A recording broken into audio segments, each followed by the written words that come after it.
On today's episode, I share the 10 behaviors that changed my life and continue to do so for the better.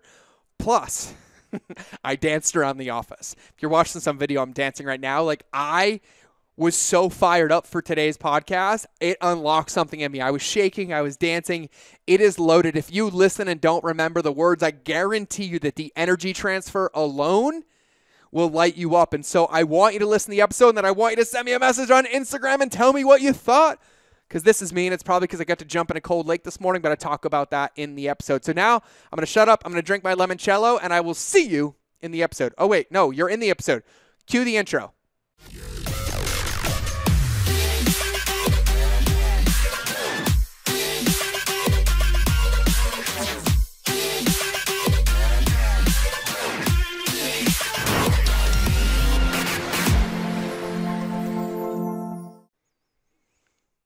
All right. You know what time it is? Well, of course you do since you're listening to this. It's podcast time. It's another episode of the Mind of George show. I'm sitting here drinking my limoncello LaCroix. And let me tell you, I'll talk about limoncello LaCroix in a minute. But before I talk about limoncello LaCroix, we got to get into the quote for today's episode. And full disclosure, I'm recording this episode. It's 2:30 in the afternoon. I've been on 5 hours of calls today. With mastermind students, with our mastermind members, with somebody I had a connection call with, and I've cried on every single call, all tears of joy and growth. And so I feel like growth is in the air right now. I feel like growth energy, reinvention, things falling apart and bringing them back together is in the air right now. And so today's podcast is literally about the 10 behaviors that changed my life forever and continually change my life every single day. And I'm going to share these 10 behaviors with you so you can implement them. And these are behaviors that I was taught by my teachers or that I found on my own or through reading books. And, you know, I basically come in and out of I have like 8 or 9 coaches, like mentors, teachers, or people I would consider mentor, teachers, or coaches in my life. And all of us share about 80% of these in common. And the more I lean into these 10 behaviors, the better my life gets exponentially. And so that's what I'm going to be sharing today, which is what today's quote leads into. And today's quote, and I always pronounce her name wrong. I'll have to Google it. Pema Chodron. So here's the quote. Now is the only time. How we relate to it creates the future. In other words, if we're going to be more cheerful in the future, it's because of our aspiration and exertion to be cheerful in the present. What we do accumulates. The future is the result of what we do right now. And so today's episode, the thread, the backbone of today's episode is all about building our future self. And I have done everything you can imagine around this. I've done future self-journaling. I've studied Benjamin Hardy, Nicole LePera. I've done habit journals. I've done a lot of different things. And I'm an interesting character when it comes to this. Like, I struggle writing in a journal every day, but I don't struggle putting a morning practice in or a time thing. There's something about writing for me. There's parts of this game that have been harder for me than others, but when it comes to future self-journaling and like thinking about my future self and be like, what exhibits or what traits do I exhibit? That's easy, and practicing them is easy, but knowing when to practice them was always a challenge. And so there's a lot that's gone into this journey, and this is not my thoughts of 2021. This is probably a culmination of 19, 20 years of self-discovery. I'd say I started becoming aware of my behaviors and patterns back in 2000, so 21 years ago. And then there's been this growth pursuit since then. And so today's quote, today's focus is all about building our future selves. And so I'm going to read this one more time before I get into my notes on this one. So now is the only time. How we relate to it creates the future. In other words, if we're going to be more cheerful in the future, it's because our aspiration and exertion to be cheerful in the present. What we do accumulates. The future is the result of what we do right now. And so our job as a human being is to build our future self in the moment. And for most of my life, I kept reverting to the old version of myself because I would go up in my brain, I would think of past experiences and past traumas. They would be present in my head, and then I would act based on those past experiences, therefore recreating the past in the present moment, stagnating my ability to then grow to the next level. I, as one of my wise teachers told me long ago, was driving a boat while looking out the back and expecting to hit my destination. And so she started referring to these things as the back of the boat. And she said, you can't know where you're going if you're always looking out the back of the boat. And it was something I struggled with because I wore this badge of honor in the past, and not in a good way, but it would ruin every present moment because I'm like, oh, I just did this and somebody laughed. I'm like, oh, but I can't experience this joy because remember when I said this to them or did this to them? And it was like I kept this tally. I kept this tally of every slight indiscretion that I held against myself while unfairly ignoring all the positive things that I had done, and I only took my hand and dug in the bag of indiscretions and used those to justify how I shouldn't be present or have joy in that moment, and then change how I acted because I was too busy staring at where I came from and how I got there and the mistakes that I made, then realizing that that was all the information I needed. There was nothing else to recollect about. There was nothing else to do. I had made my peace. I had cleared with everybody except myself. And all I had to do was take the lesson in that moment and choose something different. And I realized that overthinking was the trap for me. And if you're watching this, I am really animated today. If you are listening to this, I am like dancing around in my office because I am fired up and I feel this in my body. Like I feel this in my body because for a good 5 years, I felt stuck because I didn't understand how I could read another book or go to another therapy session or have another distinction or do another plant medicine. And yet I still felt horrendous. And it's because I lived in my head and ignored my body. I would overanalyze and rationalize and justify every single thing, which would actually prevent me from doing anything in the present moment to build my future self because I was addicted to listening to the stuff that was playing in my brain from my past self, and overthinking was the trap. I'd make a mistake. Somebody would say I made a mistake, and instead of apologizing and being, wow, I'll do it differently and do it differently, I'm like, oh, I made a mistake. I'm going to beat myself up. I'm going to be down for 5 days, 7 days, 10 days. Oh, that launch didn't go well.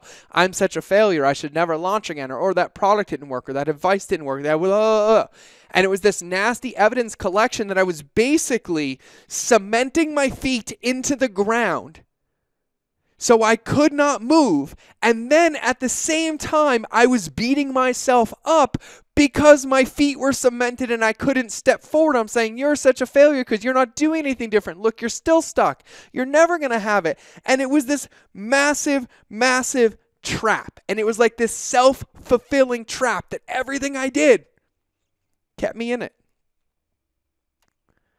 And it all kept me in it because I was overthinking all of it instead of taking a small, simple, different action that would build my future self. And so all I would do was hoard information. This is how I showed up. Don't do that again. Oh, this is how I'm supposed to show up. Okay, cool. And it was like I collected thousands of ingredients, but I never started cooking the recipe. I never started cooking the recipe. And the biggest secrets, not secrets. Oh, I spend too much time in marketing. They're not secrets. The biggest shifts that I had came from when I learned to simply move, to move forward, to be in the present moment, and to make an action or make a decision that would create me a different result. And I realized that at the root of everything, the guaranteed path to success is consistent, congruent action. And action also doesn't just mean movement, it's intention.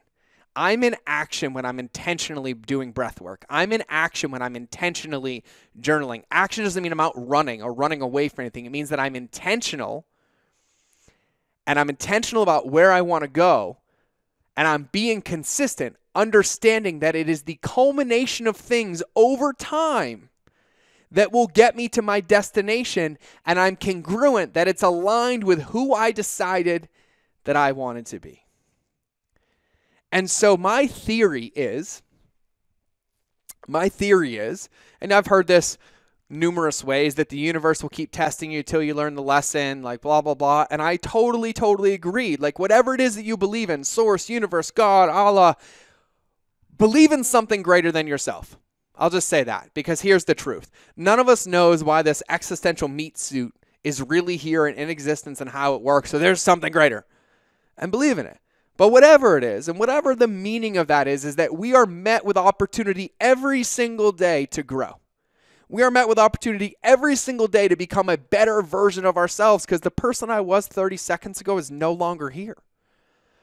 So in this moment, I'm being proud, I'm being confident. I actually told you on this podcast that I was animated and moving because I was self-conscious about it. I'm not supposed to be self-conscious, but I know that where that comes from, I'm working on it. But here's my theory. My theory, just like the one I just stated, I believe it's true. I believe that the universe, the world, will continue to test me. And it's in that test, my ability to recognize that it's up, that there's resistance here, that I hit a roadblock, that the launch didn't go I wanted, I didn't hit a goal, that didn't go as ideal, that call wasn't there. It's in my ability to recognize what the moment was and then make a decisive decision in that moment. To say, I got it, now let me try again. Now let me try again. Now let me try again, is the way to pass the test to elevate to the next level. Because for literally probably a cumulative 15 years of my life, I was stuck because I would get hit with it didn't work. That launch wasn't there. And it wasn't okay, what worked, what didn't work. It was I'm such a failure. This didn't work. And every time I did that, it kept me stuck in the same place because I refused to get the lesson. Instead, I used it as evidence. Like I'm a bad human being. Like somewhere in my brain, I was convinced that I don't have the same right to oxygen as you. Because the launch that I set out to do, which by the way, a goal is a guess. There might be data to inform the goal, but a goal is ultimately a guess because we're saying what we're going to do in the future and what it's going to look like, which is just a guess. And I was like, because my guess was wrong, I'm a horrible human being, I'm a horrible entrepreneur, I'm a horrible person, so I should just wallow in this and be right about it. No, of course I shouldn't do that. It sounds silly saying it now, but that's where I was. That's what it felt like. And it felt like that just because I didn't utilize the lessons and put something simple, consistent, and congruent into place in that moment to build my future self. And there are times it was hard. There are times where I'm still overcome with emotion. Like this morning, we moved into a brand new house and I'm so stoked. And we have a house on a lake for my kids to play in the lake in Montana in the summer. And it was an interesting night last night. It was an interesting morning this morning. Not a lot of sleep, a whole lot on my plate. And I was like, I got to go jump in the lake and do my ice bath. And I was like, I'm only just jumping in just to get the shock. And I wasn't doing a long one. I just wanted to jump in. I don't mind jumping in cold water. And I got to the dock and it was like my feet were cemented to the dock. They were literally cemented to the dock.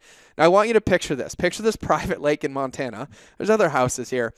It's 29 or 30 degrees outside. I'm standing at the end of the dock in some black camo shorts and pink shoes, no shirt, no towel, looking like I'm going to jump in. And I end up standing and stuck on the edge of the dock for probably a good 5 to 6 minutes. And it literally felt impossible for me to jump in.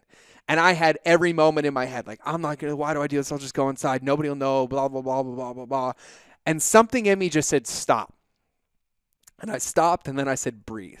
And I closed my eyes and I took one big breath, and immediately I was back in the moment. And I recognized I had fear and anxiety and scarcity and boom. And I was like, wow, if I walked off this dock, I would have fed all those thoughts, those fears or whatever. And so I breathed into it and I was like, what is it? And it was all those things. And I was like, all right, cool. And I was like, I'm making a commitment. The moment my body hits the cold water, the moment I dive in, I'm letting all of this go and I'm leaving it in the water. And I was like, I'm leaving fear, scarcity, anxiety, sadness, anger, resentment, everything I was feeling. And what's nuts is I don't even remember when I jumped. I remember getting out of the water and not remembering that I jumped and dove in the lake, swam to shore and got out because I was in the present moment. And I made a decision in that moment to do something different than I had convinced myself that I wanted to do. And so that's my unpacking of that quote. And normally that's like 5 minutes of the episode, but a ton of you, and I mean a ton of you, DM me on Instagram. So thank you. I absolutely love your DMs when I ask questions and you send me the answers. So keep DMing me feedback of all these episodes. It makes my heart happy. So DM me on Instagram. It's George Bryant. But so many of you DM'd me and you're like, the show length is good. Just make sure you talk, like as long as it's from your brain and it's good and it's adding value. And so I didn't realize that that was 15 minutes of me talking about that. And I think it's time to take those stories and tell you the 10 behaviors that I use to change my life for the better, that I still focus on every single day of my life in some form or capacity. Before we do, in keeping with congruency of last Monday's episode and keeping with my word and carrying these themes over, one of the themes is celebrating every win. That was last week's episode, was celebrating every win. I'm going to keep it going. And so what makes my heart happy is when you guys leave me reviews on the podcast. What helps me grow this podcast is when you leave me reviews. What helps me get more guests is when you leave me reviews. What helps more people find this show is when you leave me reviews. And so I'm asking that your currency be a review and sharing the show. And so I'm going to read a couple more reviews in front of you to be really intimate and really vulnerable, because this is what I'm working on. So here's the next review. Life-changing, heart-centered, and authentic marketing advice at its finest. George's show has changed my day-to-day and how I operate my business, how I look at opportunities, and how I reflect on what I need to improve on. So thank you, Alicia Schmidt. I will see you at our event. If you're listening to this, though, the event is happening as we speak in like 2 days. Next one. Great. I listen and watch every episode, sometimes more than once. It's great information to you, to help you with life lessons, and to help your team. I love it. The next one. Oh, this one makes me happy. The GOAT. The GOAT. I have followed George for a few months now, and literally he's the best. Not only does he give amazing business advice through his podcast, but he cares about his listeners, and you can tell he genuinely wants to see them succeed. He has helped me tremendously with the opening of my new business, and I am forever grateful to him. I always get a nugget or more out of each podcast I've listened to, and I shared some of those nuggets out to others. Highly recommend and cannot wait to learn more from him. Thank you, Sarah Elizabeth Sparks. And then the last one I'm going to read today is titled Incredible Content with Soul. George provides amazing tools and resources for growing a business, but also ways to expand who we can be as heart and soul-led leaders. He has a beautiful gift of creating relationships at the foundation of his work and life, and this podcast is a glimpse of the light and magic he brings to the world. And so thank you so much. And if you're watching some video, I'm twisted around like a pirouette. Because receiving compliments and receiving love and adulation is something I'm practicing to prove some of the stuff I shared earlier wrong. So I have evidence, and it's a good thing. And so thank you, thank you, thank you. So if you haven't left a review, please go leave me a review on your favorite platforms, whatever that is for you, whatever you're listening. I would love a review. Share your biggest takeaway. Let me know what you look forward to. Let me know what you love, because I will tailor the episodes I create for you. So now, what are those 10 behaviors that changed my life for the better and continue to do so every single day? Here we go. Behavior number 1 is you must define your future self, but no more than 3 years out. I love when you have BHAGs, big, hairy, audacious goals. I love where you're crystal clear on like where you want to be in 20 years and 50 years. But the increments of measure to get there are too great. And so I want one of the things I do is I define my future self 3 years out, right? Where do I want to be in 3 years? Living in Montana on a ranch. This is what my business looks like. This is how my team looks. This is how I spend my days. This is what I do with my kids. This is what my wife looks like. I literally take time and I sit down for an hour and I envision like literally minute to minute what my day will look like 3 years from now. And I want you to do the same thing. I want you to spend some time and make a date with yourself, and I want you to define your future self like 3 years out. Give it texture, give it taste. And I'll give you an example that I give some of my mastermind members, right? Like, I want you to be like, God, I woke up at 6:51 a.m. And when I rolled over, I looked out the window at Glacier National Park, and I touched my hand, and my wife was sitting next to me. I got up, I put my feet in my slippers, and I put my silk pajamas on to walk down my staircase made of iron, overlooking the mountain range with our horses and animals in the yard. And I walked into our beautiful kitchen that was granite everywhere, white cabinets. It was my dream kitchen, and my kids were sitting there at the counter watching blank, and I was wearing blank, and it felt like blank. And I want you to write it out, and I want you to literally design it because it's your future. It's yours to design, and you have to know what it is and what it looks like to at least head in that direction. And so number one thing is you have to define your future self with clarity. With clarity so that you can be that person. Number two, you need to start gathering all of the information that you possibly can about what that future self looks like. You just have to have awareness. Now, you don't have to nail it, right? You just have to be aware so you can head in that direction. So what would that person eat? What would they drink? Where would they spend their time? Where would they hang out? Like, what would that look like? And you need to gather all of that information required, because that information is what's going to give you a clear direction to move towards knowing what's required to get there. Because really, remember, as the quote said, what we do accumulates. The future is the result of what we do right now. So if we know what we want it to look like in 3 years and we have all the information needed, we know what to do today, every single day, to make it happen. Number three, you need to tell everyone about your plan. You need to tell everyone about your plan. You need to speak it into existence. You need to own it. You need your friends to know, your confidants to know, your business partners to know, your employees to know. Because by you telling them, they're going to see you as that person, and they're going to hold you to that standard, which is going to hold you to that standard, which is going to allow you to pursue it and be committed regardless of how you feel. So number three is tell everyone about your plan. I do it all the time. And even if I don't hit my plan, I guarantee you that I'm further than I would have been if I didn't tell everyone and I didn't make a plan. So tell every single person about your plan. That's number three. Number four, and by the way, I'm not self-conscious about it anymore, but I'm glad I have a big office because I am like running around the office as I'm recording this for you. So if you're listening to this, go find it on video on YouTube, but I'm moving in like a 6-foot square. I feel like I'm giving a keynote right now. I'm like shaking with excitement. Number four, this one is straight from Benjamin Hardy. Benjamin Hardy's book, Personality Isn't Permanent is an absolutely amazing book.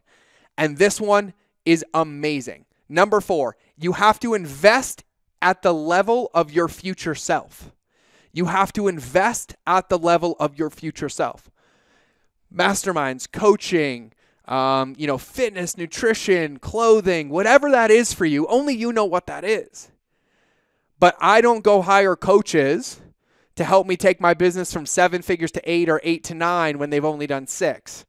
I hire coaches like if you want to get from 5 to 6 figures, you have to hire somebody who's made 6 figures. If you want to get from 6 to 7, you got to hire them to make 7. Like if you want to be a marathon runner, you have to hire somebody who's run a marathon or knows how to get someone. There's got somebody there. You don't go hire somebody that's only ever run a mile. So you have to invest in the level of your future self. And Benjamin Hardy breaks this down amazing. And so that's number four. Number five, one of the hardest, most rewarding, and easiest, depending on how you choose to look at it, actions of them all. Number 5, behavior. Eliminate everything that discourages your future self. You need to build a world that sets you up to succeed. If going to your gym, you see people all the time that talk negatively and tell you can't achieve your goals, change the gym. If you know that doing that one thing doesn't support you, stop doing it. If you know that doing that one thing supports you, do more of it. If you know going out for drinks is not supporting your goals because you're not sleeping, then stop doing it. But you have to eliminate everything that discourages your future self, because at the end of the day, we are 100% responsible for what shows up in our life. We are 100% responsible for what shows up in our world. And this is a truth bomb that I don't like to drink sometimes. I have plenty of moments like, oh, why is it happening? It's because I let it happen. I let it happen. And so I know myself. I know I have really great willpower and discipline, but even I get weak, so I design a container where I can't.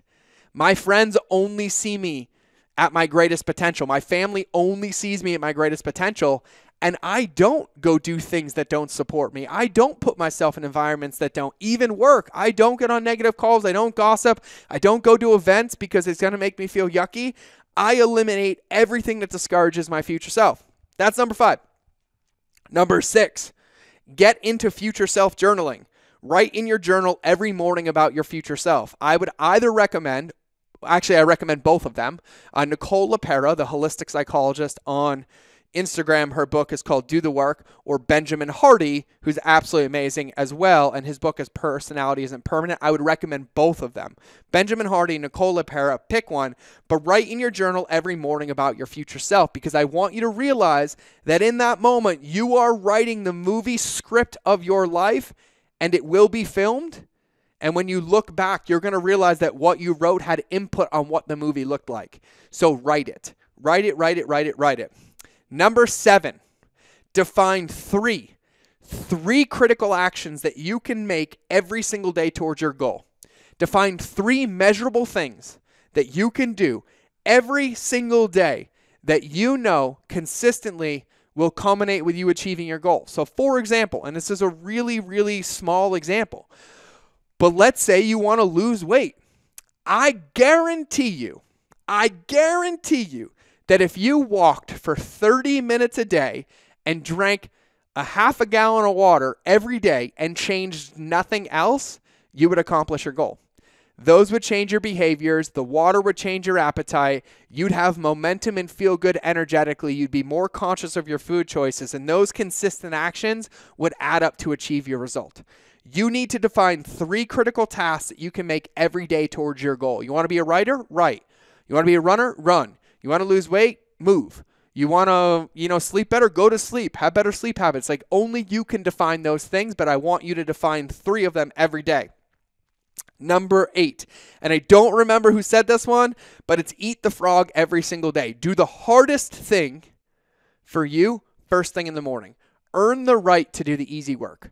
Earn the right to do the easy work. Like, there are times that I don't want to go to the gym. I do my workout first thing in the day because it's a non-negotiable. And typically my frog is the biggest needle mover for me. But here's a news flash.